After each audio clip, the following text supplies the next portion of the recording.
Students, आज हम करेंगे 12th क्लास का सिंकिंग फंड का टॉपिक। मतलब हमारा चल रहा है रिडम्पशन ऑफ डिबेंचर्स। तो देखिए, रिडम्पशन ऑफ डिबेंचर्स में हमने देखा कल कि किस किस मेथड से और वहाँ से पूंजी इकट्ठी हो सकती है और किन किन मेथड से हम सिंकिंग फंड का डिबेंचर्स का रिडम्पशन कर सकते हैं। तो कल वाला हमने देखा था लमसम पेमेंट का। दूसरा आज हमारा है, हम पढ़ेंगे सिंकिंग फंड वाला कि वो जब किस्तों में, ठीक है, रिडम्पशन करता है कि कुछ अमाउंट्स का जब रिडम्पशन करता है तो उसके लिए क्या होगा। देखिए, डिबेंचर्स को रिडम्पशन करने के लिए कंपनी को क्या चाहिए, एक साथ पैसा चाहिएगा कि किसी डिबेंचर्स को उसने आज इश्यू किया है और कह रहा है कि 5 साल के बाद इनका रिडम्पशन होगा। तो 5 साल के बाद जो उसको पैसा चाहिएगा वो अभी से उसके लिए इकट्ठा करके चलेगा ना, कि आज से वो थोड़ा थोड़ा पैसा इकट्ठा करेगा, तब जाके 5 साल के बाद उसके पास उतनी ही अमाउंट इकट्ठी हो पाएगी जितने का उसको रिडम्पशन करना है। तो इसके लिए वो क्या करता है कि थोड़ा थोड़ा अमाउंट इकट्ठा करता है। तो आप देखिए, अगर पैसे को इकट्ठा करेगा, सपोज करें, तो जितना पैसा उसने इकट्ठा किया है, अगर 10 साल के बाद, जैसे उसने अपने घर पे से आप घर पे अपना एक गुल्लक में पैसे डाल देते, ठीक है, आपने आज पैसे डाले हैं, आपने कल डाला, परसों डाला, आप 10 साल के बाद निकालोगे तो उतने ही पैसे मिलेंगे जितने आपने उसमें डाले हैं। अगर आप चाहते हो कि मैंने इसमें 10 रुपए डाले हैं और इसको कुछ 10 से ये 12-15 बन जाए, तो उसके लिए आप क्या करते हो, उस पैसे को कहीं बाहर इन्वेस्ट करते हो, बैंक में जमा कराते हो या कहीं और इन्वेस्ट करते हो। तो वही चीज कंपनियां करती है कि फर्स्ट तो कंपनी अपने लाभ में से, जो भी उसको लाभ होएगा, उस लाभ में से थोड़ा थोड़ा पैसा बचाकर रखती है, ठीक है, फिर उसको अपने गुल्लक में डालती है और उसके बाद उसको बाहर इन्वेस्ट करती है। तो इन्वेस्ट करेगी तो उसको कुछ ना कुछ लाभ मिलेगा, वहां से भी उसको कुछ इंटरेस्ट मिलेगा। तो इस तरह से कंपनी हर साल यही करती रहती है और एंड में, यानी कि जब उसको रिडम्पशन करने का साल आता है, उस टाइम तक उसके पास एक अच्छी अमाउंट इकट्ठी हो चुकी होती है। तो आज का हमारा यही टॉपिक है सिंकिंग फंड। तो इसमें देखिए क्या होता है, कंपनी ने सबसे पहले क्या किया कि उसको ये है कि मेरे को 5 साल के बाद मान लीजिए 2 लाख रुपए की जरूरत है। तो कंपनी क्या करते हैं, उस 5 सालों में उसको 2 लाख रुपए इकट्ठे करने पड़ेंगे। तो इसलिए कंपनी डिसाइड करती है कि मैं हर साल जो है 10-10 हजार रुपए लाभ में से बचाता हूँ, ठीक है। तो वो क्या करता है, जैसे पहले साल में उसने क्या किया, जो लाभ हुए उसका 10, उसमें से 10,000 रुपए बचा लिए, ठीक है, लाभ में से 10,000 रुपए ले लिए और उसके बाद उसने उस पैसे को डाल दिया अपने गुल्लक में, ठीक है। तो सबसे पहले लाभ में से पैसे लिए, गुल्लक में डाल दिए, उसके बाद उसने उस गुल्लक के पैसे को बाहर इन्वेस्ट कर दिया, क्योंकि उसको पता है अगर मैं इन्हें इस गुल्लक में डाले, अगर मैं इस गुल्लक को खोलूंगा 10 महीने के बाद या 10 साल के बाद, तो मेरे को इतने पैसे मिलेंगे। अगर मैं चाहता हूँ कि ये थोड़ा बढ़ जाए तो मेरे को बाहर इसको लगाना पड़ेगा। तो उसने उस गुल्लक के पैसे को बाहर लगा दिया, साल खत्म हो गया, साल खत्म हुआ तो उसने जो बाहर लगाया था उसके ऊपर उसको कुछ ब्याज मिला होगा, ब्याज उसके पास आ गया। अब उसने क्या किया, वो ब्याज आ गया, उससे पहले उसने उस साल का जो लाभ हुआ उसमें से पैसे लिए, गुल्लक में डाले, उधर से उसको 1 साल पूरा हो गया, पैसे लगाए, वहां से ब्याज मिला, उस ब्याज को लिया, गुल्लक में डाला। अब उसने क्या सोचा कि मैं अगर ऐसे गुल्लक में रहेंगे तो ये तो उतने ही रहेंगे। फिर उसने उसको पैसे को निकाला, यानी कि जो लाभ का पैसा था 10,000 वो, और प्लस में जो पिछली बार 10,000 लगा रखे थे उस पे जो ब्याज आया वो, उन दोनों को उठाया और फिर इन्वेस्ट कर दिया, ठीक है। जैसे आपने मान लीजिए आपके पास 100 रुपए है, आपने राम को दे दिए ब्याज पर, ठीक है, राम को ब्याज पर दे दिया, साल खत्म हो गया, आप अपनी मतलब जितनी भी बचत होती है उसमें से बचाते हो, जितना भी आप रोज काम करते हो उसमें से 100 रुपए बचाते हो। आपने 100 रुपए बचाए, एक आ गया जरूरतमंद, उसने कहा कि मेरे को ब्याज पर पैसे दे दे, आपने उसको 100 रुपए दे दिया। साल के आखिर में उसने क्या किया कि भाई अभी मैं पैसे तो आपको नहीं लौटा सकता, तो ब्याज ले ले 10 रुपए, तो हमें 10 रुपए वहां से मिल गए, प्लस में हम जो अपनी कमाई का 100 रुपए बचाते हैं वो भी, तो हमारे गुल्लक में अब डल गए 110 रुपए। फिर हमने क्या सोचा कि 110 रहेंगे तो इतना ही रहेंगे, फिर हमने उस 110 को, क्योंकि श्याम नाम का व्यक्ति आ गया, उस श्याम को ब्याज पर दे दिए, ठीक है। अगली बार क्या, अगली बार फिर टाइम खत्म हुआ, हमने अपने जो बचत करी उसमें से 100 रुपए गुल्लक में डाले, प्लस में मोहन से ब्याज लिया, सोहन से ब्याज लिया, उसको भी गुल्लक में डाला, और अब सारे ब्याज को और इस महीने वाली बचत को फिर उठाया और फिर माल डाल दिया इन्वेस्ट के लिए। तो यही चीज चल रही है, कंपनी में भी लाभ हुआ, उसमें से कुछ हिस्सा उठाया अपने फंड में डाल दिया, यानी कि डिबेंचर्स को रिडम्पशन करने के लिए जो पैसा कंपनी बचाती है, जो एक फंड बनाती है, कोष बनाती है, अपना कुछ लाभ में से थोड़ी थोड़ी अमाउंट बचाकर डिबेंचर्स का शोधन करने के लिए, डिबेंचर्स की पेमेंट करने के लिए कंपनी जो कोष बनाती है उसी को बोलते हैं सिंकिंग फंड। तो कंपनी ने लाभ में से थोड़ा पैसा निकाला, उस फंड में डाल दिया, उस फंड में से वो पैसा उठाया और बाहर इन्वेस्ट कर दिया। अगले साल फिर क्या हुआ, लाभ हुए, उस लाभ में से थोड़ा पैसा बचाया, उधर जो बाहर इन्वेस्ट कर रखा था वहां से ब्याज मिला, वो भी हमारे गुल्लक में डला, इधर से लाभ में से डल गया, फिर दोनों को उठाया फिर इन्वेस्ट कर दिया। अगले बार फिर क्या, फिर पहले तो लाभ में से लेंगे, लाभ में से थोड़ा पैसा लिया जो हर बार लेते आ रहे हैं, जो फिक्स है, और प्लस में जो बाहर इन्वेस्ट कर रखे उनका भी ब्याज आ जाएगा। तो यानी कि गुल्लक में ब्याज डलता रहेगा और हर साल जो लाभ में से हम एक फिक्स अमाउंट लेते हैं वो डलती रहेगी। पहले डाल लेंगे और फिर उस सारे पैसे को बाहर इन्वेस्ट कर देंगे, और जिस साल हमें जरूरत है उस साल हम क्या करेंगे, हम बाहर इन्वेस्ट नहीं करेंगे। उस साल हमने जो बाहर इन्वेस्ट कर रखा है उसको बेच के वहां से हम पैसे लेकर आएंगे। जैसे मोहन सोहन को हमने उधार पे दे रखा था, 5 साल के बाद हमें खुद जरूरत है, तो आप मोहन सोहन को कहेंगे कि अब हमें ब्याज नहीं चाहिए, अब हमें पैसा चाहिए, जो हमने आपको दिया था 100 रुपये वो वापस करिए, तो अब वहां से हमारे पैसे वापस आएंगे, अब की बार ब्याज नहीं आएगा। और एंड में जब पैसे इकट्ठे हो जाएंगे तो हम अपना डिवेंचर्स को पेमेंट कर देंगे। तो यही हमारे सिंकिंग फंड की प्रोसेस। तो इसी तरह से है, लाभ में से इकट्ठा करना, फंड में डालना, फंड को बाहर इन्वेस्ट करना, अगले साल उसके ऊपर ब्याज आएगा, ब्याज को फिर उस गुल्लक में यानी कि उस फंड में डाल दो, उधर से लाभ में से उस गुल्लक में डलेगा, दोनों को उठाओ और बाहर इन्वेस्ट कर दो। ठीक है, पूरी जर्नल एंट्री ऐसी है। जर्नल एंट्री को अलग से समझाने के बजाय मैं आपको एक क्वेश्चन में ही समझाती हूँ ताकि आपको अच्छे से क्लियर हो जाए। तो देखिए, हमें एक क्वेश्चन दे रखा है कि on 1 April 2007 Apollo limited issue 2012% debentures of 100 each, repayable at par at the end of 3 year. 3 साल के बाद जो है अपोलो जो लिमिटेड है उसने एक डिबेंचर इशू करे हैं, कितने, 2000 के debentures at the rate 100 each. ठीक है, तो यानी कि 2 लाख के डिबेंचर इशू करे हैं और ये रेट है 12%। ठीक है, इनको इशू किया है और इनका रिडम्पशन किया जाना है 3 वर्ष के बाद। ठीक है, 3 साल के बाद, यानी कि 7 में थे, 10 में इनका रिडम्पशन होना है। उसके बाद है विनियोगों पर, इनके शोधन के लिए सिंकिंग फंड का स्थापना करने का डिसाइड किया है उसने, और इन्वेस्टमेंट पर 4% इंटरेस्ट प्राप्त होने की भी उम्मीद है। यानी कि वो जो बाहर पैसा लगाता है उसके ऊपर 4% उसको इंटरेस्ट भी मिलता है। और उसके बाद है शोधन फंड की जो तालिका, जो टेबल है वो दर्शाती है कि 0 पॉइंट, आपको ये पॉइंट थोड़ा अजीब लगेगा, वो कह रहे हैं कि 0.320348 अगर हम हर साल इतने पैसे इन्वेस्ट कर रहे हैं, ठीक है, इनको 4% वार्षिक बेस पर अगर हम इनको इन्वेस्ट करेंगे तो 3 वर्ष के एंड में हमें यहाँ से 1 रुपया मिल जाएगा।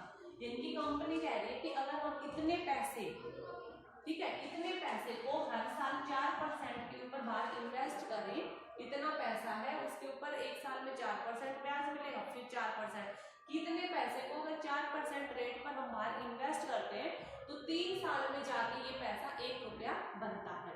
तो ये हमें कहने का क्या मतलब है यहाँ पे कि हमें जो 3 साल के बाद 2 लाख रुपए चाहिए ना, क्योंकि हमें रिडम्पशन करना है 3 साल के बाद और हमें चाहिए 2 लाख रुपए, क्योंकि डिबेंचर्स 2 लाख के थे, 2100 ईच का था। तो हमें क्या है, इतने पैसे 3 साल के बाद चाहिए और वो ही हमारे रेट है 4%, जो कि इधर की थी 4%। तो हमें क्या करना पड़ेगा, हर साल हम कितना इन्वेस्ट करें ताकि 3 साल के बाद हमारे पास 2 लाख रुपए हो जाए। कितना करेंगे हम इसके हिसाब से चलेंगे। ठीक है, यानी कि अगर हम जितने पैसे इन्वेस्ट करते हैं तो 4 साल में हमारा 1 रुपया बच जाएगा। अब हमें बनाना 2 लाख रुपए, तो अब हम कितने इन्वेस्ट करेंगे, हम अपने 2 लाख उठाएंगे। ठीक है, हम अपने 2 लाख रुपए को उठाएंगे, इसमें मल्टीप्लाई कर देंगे 0.320348 के साथ। अब जो आएगा अमाउंट, ठीक है, ये आ जाएगा हमारा 64070, 64,070 रुपए। तो यानी कि 64,070 रुपए अगर हम आज इन्वेस्ट करेंगे 4% हिसाब से, तब जाके 3 साल के एंड में हमारे 2 लाख रुपए इकट्ठे हो जाएंगे। तो अब हमें पता चल गया कि हमें हर साल इतने पैसे बचाने हैं, इन्वेस्ट करने हैं। इसके बेस पर तो आपको जो भी ऐसा अमाउंट दिया मिले उसको हमें अपनी अमाउंट से कैलकुलेट करना, मल्टीप्लाई कर लेना और हमें पता चल जाएगा कि हमें कितना बचाना है। तो एक तो ये पॉइंट था आपके क्वेश्चन में। तो देखिए अब हमें पता चलेगा कि हमें सिंकिंग फंड के रूप में कितना बचाना है, 64,070 रुपए। तो सबसे पहले तो हम जर्नल एंट्री करेंगे। तो जर्नल एंट्री में सबसे पहले जो एंट्री होती है इशू की, क्योंकि डिबेंचर इशू करें तो 1 अप्रैल 2007 को कंपनी ने डिबेंचर इशू किए हैं। तो हमारी इशू की एंट्री सेम वही जैसे होती है, bank account debit to debenture application and allotment 2 lakh, debenture application and allotment to 12% debentures 2 lakh रुपए। ये तो दोनों सेम एंट्रियां हमें पता ही है, ठीक है, ये हमें कोई अलग से बताने की जरूरत है। उसके बाद नेक्स्ट देखिए हमारा 31 मार्च 2018, 2007 में हमने इशू कर दिया, 2007 का एंड हो गया 31 मार्च 2008 को। 31 मार्च 2008 को जब कंपनी ने अपना लाभ दिखाया कि भाई इतना लाभ इकट्ठा हुआ, तो हमने क्या किया, उस लाभ में से पैसे निकाल लिए 64,070, क्योंकि हमें पता है हमें ये बाहर लगाने, हमें इकट्ठे करने रिडम्पशन के लिए। तो हमने क्या किया, surplus of statement of profit and loss, profit and loss में से पैसे ले लिए कितने, 64,070 और डाल दिए किसमें, सिंकिंग फंड में। यानी कि हमने पैसे लिए और अपने गुल्लक में डाल दिए। तो लाभ में से पैसे लिए और हमारा गुल्लक का नाम है सिंकिंग फंड, उसमें हमने डाल दिए 64,070 डल गए। अब हमने क्या किया, डालने के बाद तो हमें पता इतने ही मिलेंगे, तो हमें उसको बाहर लगाना पड़ेगा। तो अब इस सिंकिंग फंड को हमें बाहर करना पड़ेगा, यानी कि इन्वेस्ट करना पड़ेगा। तो अब इस सिंकिंग फंड को, उस गुल्लक को में से पैसे उठाए और बाहर इन्वेस्ट करें। तो गुल्लक का नाम है सिंकिंग फंड, सिंकिंग फंड उठाया और बाहर इन्वेस्ट कर दिया। तो sinking fund investment to bank account, क्योंकि पैसे हमारे पास से चले गए, कितना, 64,070, यानी जितने पैसे गुल्लक में थे उतने तो इन्वेस्ट करेंगे, तो 64,070 इन्वेस्ट करते हैं। अगली बार 2009 31 मार्च, यानी कि 1 साल हो गया। 31 मार्च 8 में इन्वेस्ट किया था, 31 मार्च 2009 आ गया, 1 साल कंप्लीट। तो सबसे पहले तो जो बाहर इन्वेस्ट करा उससे हालचाल पूछ लेते, वहां से क्या ब्याज मिल रहा है। तो वहां से ब्याज आएगा bank account debit to interest on sinking fund investment, कि जो इन्वेस्ट किया था ये सिंकिंग फंड इन्वेस्ट, इसके ऊपर क्या ब्याज कमा है भाई, वापस दो। तो bank account debit to interest on, इसके ऊपर सिंकिंग फंड इन्वेस्टमेंट के ऊपर 64,070 रुपए थे, 64,070 रुपए है और 4% की रेट है, हमें पता है 4% उसने अभी बताया था क्वेश्चन में कि 4% की रेट से इन्वेस्टमेंट कर रखे हैं, ठीक है। तो हमारा हो जाएगा 2,562.8 है, तो 0.8 है। हम पूरा राउंड अप अमाउंट लेंगे तो 8 को हटाएंगे तो 5 से ज्यादा होता है, तो आगे एक अक्सर हम बढ़ा देते हैं, तो 2,563 रुपए हमारा इंटरेस्ट का हो गया। तो ये हमें इंटरेस्ट मिल गया। अब हम क्या करते थे कि जो इंटरेस्ट मिलता था उसको क्या करते थे, अपने गुल्लक में डाल देते थे, ठीक है। तो इंटरेस्ट ऑन सिंकिंग फंड जो यहाँ से मिला उसको हमने क्या कर दिया, टू सिंकिंग फंड हमारे गुल्लक में डाल दिया, और गुल्लक का नाम है सिंकिंग फंड। तो सबसे पहले तो पैसे लिए, अगले साल आते, ये साल खत्म होते अगले साल का एंड हुआ, तब हमने सबसे पहले ब्याज के पैसे लिए, उस ब्याज के पैसे को गुल्लक में डाल दिया इनकी सिंकिंग फंड में। तो interest on sinking fund to sinking fund, इनकी जो 2,563 तो इसका सिंकिंग फंड में इनको डाल दिया, दोबारा से डाल दिया। अब इस साल के लाभ में से भी तो पैसे डाल दिए गुल्लक में, ठीक है। तो इस साल का प्रॉफिट एंड लॉस से फिर हमने ले लिए कितना, 6470, क्योंकि हर साल ये ले लें, ये फिक्स है। तो इस साल के लाभ में से 6470 ले लिए, गुल्लक में डाल दिए। तो इस बार गुल्लक में 6470 और प्लस में जो पिछली बार 6470 हमने दे रखे हैं किसी को, उसने हमें ब्याज दे दिया 2,563, तो हमारे गुल्लक में हो गए कितने, 2,563 और 6470। अब हमने क्या किया कि इसको इन्वेस्ट करेंगे। अब हमारे पास रखे क्या करेंगे, हम इसको बाहर इन्वेस्ट ही करेंगे। हमने दोनों पैसों को उठाए बाहर इन्वेस्ट कर दिया। तो सिंकिंग फंड इन्वेस्टमेंट कितना इन्वेस्ट करा, 2,563 ये और 6470 ये, यानी कि 66,633 रुपए टोटल बन गया ये दोनों, और इनको बाहर इन्वेस्ट कर दिया। तो फिर वही entry sinking fund investment to bank करते हैं इन्वेस्ट। अब इन्वेस्ट करके हम फ्री हो जाते हैं क्योंकि अगले साल ब्याज मिलेगा, इन्वेस्ट कर दिया फ्री। अगले साल इनकी 2010 की 31 मार्च को भाई जो इन्वेस्ट करा चलो अपना अपना दो ब्याज, तो ब्याज आएगा bank account debit to interest on sinking fund. तो ब्याज आएगा किस पर, ये इन्वेस्ट किया था प्लस में सबसे पहले वाला ये, इनकी इस साल ये था और जो पिछले पहले वाला था वो, ठीक है। जैसे हमने बताया था ना इंटरेस्ट, पहले साल तो मोहन को 100 रुपए दिए थे उस पर ब्याज आएगा, दूसरी बार हमने सोहन को 200 रुपए दे दिए, तो दूसरी बार ब्याज किस पर आएगा, 100 तो इस पर आएगा और 200 वाला इस पर ब्याज आएगा, तो दो जगह से ब्याज आएगा। तो अब हम जब इस साल का ब्याज निकालेंगे तो कितनी अमाउंट का निकलेगा कि भाई देखिए एक इन्वेस्ट तो ये कर रखा 6470, दूसरा इन्वेस्ट काम किया है ये कर रखा 66,633, तो टोटल इन्वेस्टमेंट हो गया 6470 प्लस 66,633। इन दोनों को ऐड करेंगे और इसका 4% निकालेंगे तब हमें पता चलेगा कितना ब्याज आया। तो जनरल एंट्री में आपको जरूर थोड़ा सा लगेगा क्योंकि आपको पीछे जाना है, ठीक है। यानी कि आपको इन्वेस्टमेंट के लिए, इंटरेस्ट के लिए जब अमाउंट निकाल रहे हो तो आप सीधा सा क्या करो, पीछे वाले सालों में लास्ट डेट पे चले जाओ, क्योंकि हम इन्वेस्ट करके तो फ्री हो जाते हैं फिर अगले साल के एंड में पहुंचते हैं। तो बस हमें ये देखना कि 8 का एंड कब था, ये था 6400, 9 का एंड कहाँ था, ये था 6600, 10 का एंड कहाँ होगा वो देखेंगे जब 11 में ब्याज हम लगाएंगे, 11 में इंटरेस्ट, तो 10 का देख लेंगे एंड में कितना इन्वेस्ट है, और तीनों लास्ट की इन्वेस्टमेंट को, तीनों सालों की लास्ट की इन्वेस्टमेंट को जोड़ के 4% निकाल लेंगे। तो इस साल इसके और इसके दोनों को ऐड करेंगे 4% निकाल लेंगे, हमें ब्याज पता चल जाएगा। तो हमारा ब्याज आ जाएगा 5228। तो ब्याज आने की entry bank account debit to interest on sinking fund investment, और इस पैसे को फिर हम अपने गुल्लक में डालेंगे, तो interest on sinking fund investment to bank sinking fund account credit, ठीक है, डाल दिया हमारे गुल्लक में पैसा। प्लस में इस साल जो लाभ हुआ है उसमें से भी तो पैसे लेके डाल लें गुल्लक में, उसको भूलेंगे थोड़ी, वो तो फिक्स है। तो इस साल का प्रॉफिट है लॉस, उससे पैसे लिए और टू सिंकिंग फंड में डाल दिए। तो कितना लेना है 6470, हर बार लेते आए, इस बार हम लेंगे 6469। ये 1 रुपया कम क्यों लिया है वो हमें पता चलेगा जब हम सिंकिंग फंड का अकाउंट बनाएंगे, ठीक है, यहाँ से भी पता चल जाएगा, लेकिन जब हम सिंकिंग फंड का अकाउंट बनाएंगे तब हमें अच्छे से क्लियर हो जाएगा, ठीक है। वो क्यों होएगा वो अभी आपको एंड में बताती हूँ, ठीक है।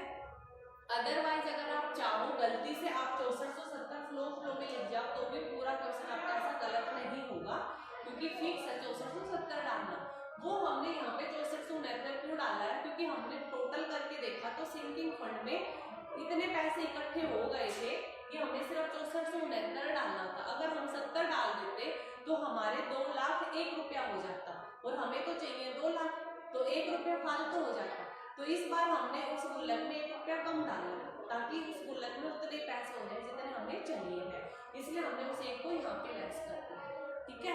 वो कैसे, जब आप टोटल करोगे सिंकिंग फंड का तो पता चल जाएगा। दूसरा जब हम अकाउंट बनाएंगे वहाँ पे तो इकट्ठा ही पता चल जाएगा, वहाँ पे कोई कैलकुलेशन की जरूरत नहीं है।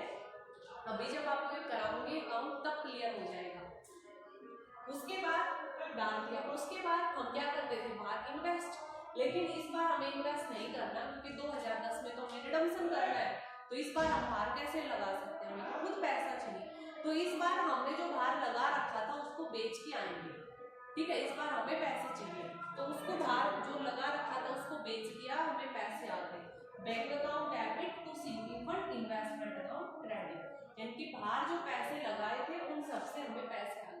ये कितने पैसे आए, ये जो बाहर इन्वेस्टमेंट था उसका टोटल है। तो इन दोनों पॉइंटों के लिए हम अपने अकाउंट पर जाते हैं एक बार, ताकि आपको यहाँ से क्लियर हो जाए।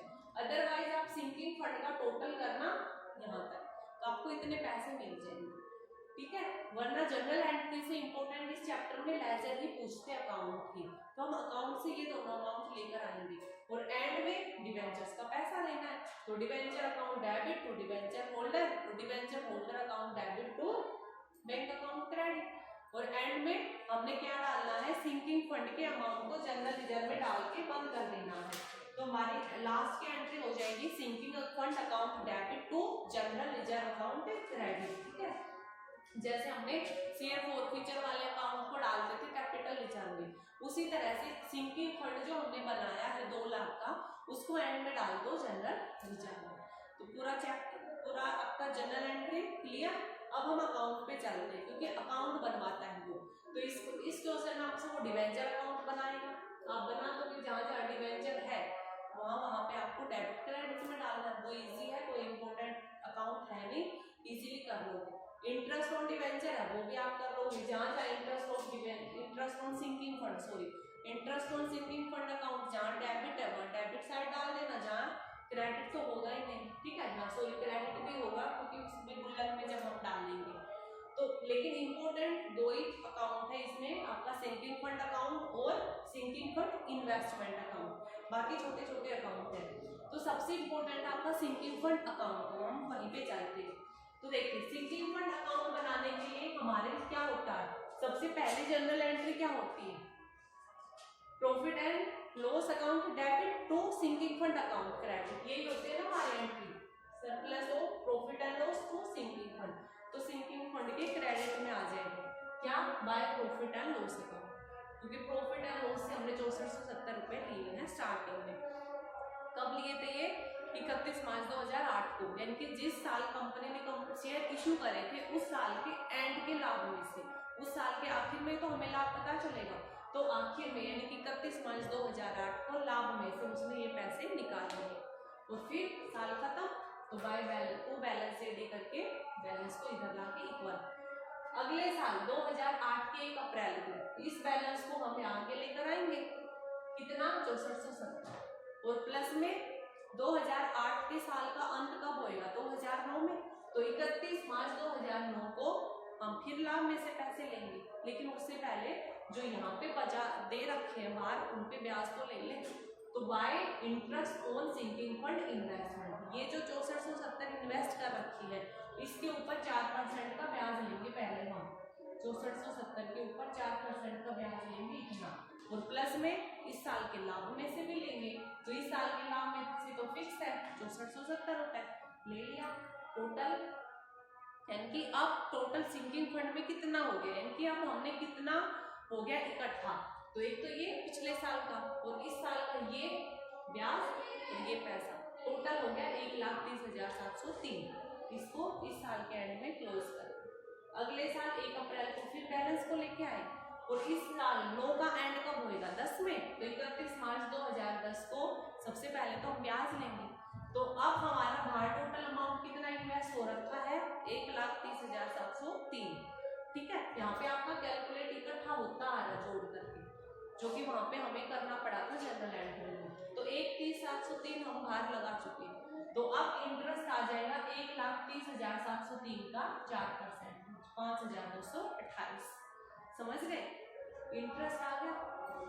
अब इस साल में लाभ में से भी पैसा लेंगे, गुल्लक में तो डालेंगे, जब बेशक हम गुल्लक को इस बार बाहर इन्वेस्ट नहीं करेंगे, लेकिन इस साल की बचत में से तो करेंगे ना, 100 रुपए डालेंगे, तो हमने प्रॉफिट एंड लॉस में से डाल दिया 6400, हम 70 डाल लेंगे क्योंकि हर बार डालते हैं, 70 डालेंगे तो हम देखेंगे कि 2,01,000 रुपया आ रहा है और हमें तो 2 लाख चाहिए, ठीक है। तो हम यहाँ पे उस 70 को में से 1 लेस करके 69 लिखते हैं। अब पता चल गया ना कैसे, क्योंकि जब हमने यहाँ पे 70 डाला और तीनों का टोटल किया तो यहाँ टोटल 2,01,000 रुपया आ गया, लेकिन हमें चाहिए 2 लाख, इसलिए हमने लास्ट में 1 रुपया कम डाला, ये हो गया 2 लाख। और एंड में क्योंकि 10 में रिडक्शन करना लास्ट ईयर है, एंड में हमने इस बैलेंस को, जो हम बैलेंस सीडी करते थे आपकी बात, उस बैलेंस को हमने ट्रांसफर कर दिया जनरल रिजर्व में 2 लाख, ठीक है। आपकी यही प्रोसेस होनी है। सपोज करो अगर यही 5 साल के बाद रिडम्पशन करता तो 10 वाले में 2 लाख हो गया था, ठीक है, 2,01,000 आ जाता आपका अगर 70 मान के चलते, इस 2,01,000 को फिर बैलेंस सीडी, फिर बेडी, और फिर उस 2 लाख का है प्लस में उसके ऊपर इंटरेस्ट और प्लस में उस साल का लाभ और फिर उसको बाहर इन्वेस्ट कर देते फिर बैलेंस, यानी यही तीनों चीजें हर बार रिपीट होनी है उस साल तक जिस साल तक आपको रिडम्पशन करना है। तो इस बार में तीसरे साल रिडम्पशन करना है, तो इस बैलेंस को यहाँ सीडी लिखने की वजह जनरल रिजर्व, अदरवाइज चीज वही है, पहले बैलेंस फिर इंटरेस्ट फिर लाभ में से हिस्सा, ठीक है, हर बार ऐसे ही होता है। तो ये आपका था सिंकिंग फंड का अकाउंट। अब हम करते हैं सिंकिंग फंड इन्वेस्टमेंट अकाउंट, ठीक है, क्योंकि हम इन्वेस्ट करके आए थे फंड, तो हमने बना लिया, अब इस फंड को इन्वेस्ट भी करना है। तो सिंकिंग फंड इन्वेस्ट की एंट्री क्या थी, सबसे पहले sinking fund investment account debit to bank account credit, क्योंकि इन्वेस्ट करने से हमारा पैसा कम हुआ था, तो यानी कि सिंकिंग फंड इन्वेस्टमेंट के इस साइड से स्टार्ट हुआ और सिंकिंग फंड इस साइड से स्टार्ट हो रहा था। रीजन क्या हो, जनरल एंट्री से उठ के आते हैं अकाउंट में, आपको जनरल एंट्री अच्छे से क्लियर है तो आपका हो गया, ठीक है। तो सिंकिंग फंड इन्वेस्टमेंट में इस साल से, यानी कि सबसे पहले हमने कब इन्वेस्ट करा था, साल के आखिर में, तो साल का आखिर था 31 मार्च 2008, हमने बाहर इन्वेस्ट कर दिया 6470 रुपए, जो इस साल गुल्लक में डाले थे वो इन्वेस्ट कर दिए। अब इस साल का एंड हो गया, इन्वेस्ट कर दिए, बाय बैलेंस डी बैलेंस बराबर, अगले साल के 1 अप्रैल को बैलेंस लेकर आए और 2000 अगले साल के आखिर में, यानी कि 8 की स्टार्टिंग में बैलेंस ले आए, अब 8 का एंड यानी कि 2009 31 मार्च को हो जाए, तो 31 मार्च 2009 को हमने क्या किया, फिर से इन्वेस्ट करा, क्योंकि हम यहाँ इन्वेस्टमेंट अकाउंट बना रहे हैं, तो हमारा फोकस रहेगा सिर्फ इन्वेस्टमेंट पर, तो हमने 2008 के एंड में इन्वेस्ट कर लिया, ठीक है। अब हमने दोबारा इन्वेस्ट कब करते हैं, 2009 के एंड में, यानी कि हम तो हर साल के आखिर में करते हैं, तो 2009 में, 2008 के शुरू में ये बैलेंस तो है, 9 में हमने एंड में फिर इन्वेस्ट कर दिया, फिर इन्वेस्ट कितना किया हमने, अब की बार हमने इन्वेस्ट किया 6470, तो ये जो पिछली बार वाले हैं, प्लस में 2563, वो कौन से, क्योंकि इस पैसे पर हमें ब्याज मिला था, ये अमाउंट हमारे यहाँ से उठ के आएगी, फर्स्ट बार में 6470 था, दूसरी बार में 6470 प्लस इंटरेस्ट, इस दोनों को हमने बाहर इन्वेस्ट कर दिया, ठीक है। तो अब हमारा टोटल हो गया 1,30,700, बाय बैलेंस सी डी 1,30,000, अगले साल फिर ये बैलेंस आ जाएगा 9 में, और 9 का एंड कब होएगा, 31 मार्च 2010 को, और 2010 के एंड में हमने कोई इन्वेस्ट नहीं करा था, तो यहाँ कोई इन्वेस्ट नहीं होएगा, जो इधर का बैलेंस रेडी था, ठीक है, उस इन्वेस्टमेंट को हम साल के आखिर में क्या करते हैं, जो इन्वेस्टमेंट हो गया उसको बेच देते हैं, तो इस इन्वेस्टमेंट को हमने बेच दिया, इसने ये नहीं बता रखा कि इसको कितने में बेचा, ठीक है, तो हम ये मान के चलते कि जितना इन्वेस्टमेंट हो गया था उतने के उतने पैसे हमें मिल गए होंगे, जैसे हमने बाहर किसी को 200 रुपए दिए, वहां कम से कम 200 तो वापस आएंगे ही, चाहे उसने ब्याज ना दिया, तो हमने 1,30,703 इन्वेस्ट कर चुके थे, वहां से हमारे पास वापस उतने पैसे आ गए, इनकी bank account debit to sinking fund investment account credit, क्योंकि अब उस इन्वेस्टमेंट को हमने बेच दिया, तो बाय बैंक अकाउंट में हमारे पास पैसे आ गए 1,30,703 रुपए। अगर हमारे यहाँ पे ये होता कि 1,30,703 के इन्वेस्टमेंट हमारे 1,40,000 उसमें बिक गए, तो हमें प्रॉफिट होता, ठीक है, तो जो प्रॉफिट होता है उसको हम यहाँ पे लिखते, ठीक है, और उस प्रॉफिट को हम डाल देते सिंकिंग फंड में, और बिल्कुल एंड में जैसे हमारा सिंकिंग फंड का पैसा जनरल लेजर में ट्रांसफर हो रहा है, वैसे ही हमारा प्रॉफिट का पैसा कहाँ ट्रांसफर हो जाएगा, कैपिटल रिजर्व में, ठीक है। बाकी आपको एक पॉइंट वहां पे समझाऊंगी प्रॉफिट वाला, अभी आप इसको क्लियर करो, इसमें पैसा था इतना, इसको इतने में ही सेल कर दिया, ठीक है, यहाँ पे क्या वहां से अमाउंट जाती है बैंक में, आप इससे पहले ये था, फिर ये दोनों इन्वेस्ट करें, इनका टोटल, अब की बार अगर फिर से इन्वेस्ट करना पड़ता तो ये और इस साल का इंटरेस्ट, इन दोनों को टोटल कर लेते, ठीक है। तो आप जब 1-2 बार प्रैक्टिस करोगे तो आपको समझ में आएगा, मुश्किल कुछ नहीं है, वही 4 बातें हैं, पैसे लो, गुल्लक में डालो, इन्वेस्ट करो, फिर अगली बार इंटरेस्ट लो, फिर इस साल के लाभ में से डालो, फिर दोनों को उठाओ, फिर इन्वेस्ट करो, यही 4 बातें हैं आपकी। तो ये आपका सिंकिंग फंड और सिंकिंग फंड इन्वेस्टमेंट अकाउंट इस तरह से आपको तैयार करना है, और बाकी इसमें डिवेंचर्स अकाउंट है, रिजर्व अकाउंट है, इंटरेस्ट और सिंकिंग, ये कई तरह के अकाउंट पूछ रखे हैं, तो उसमें आपको कुछ नहीं, क्योंकि उनमें कोई चेंज नहीं हो रहा, जो बैलेंस है उसी को कैरी डाउन ब्रोट डाउन ऐसे चलता रहना है, ठीक है। मेन आपके ये 2 ही अकाउंट है, आपको इनको अच्छे से समझो, बाकी अकाउंट का तो आपका इजीली हो जाएगा, क्या बैलेंस है, कहाँ पे डेबिट है, उसके साथ में डेबिट वाले अमाउंट डाल दो, तो ये आपका सिंकिंग फंड का कॉन्सेप्ट था, किस तरह से होएगा। एक पॉइंट मैं आपको एंड में बता दूंगी कि जब प्रॉफिट होता है तब हम क्या करते हैं, ठीक है।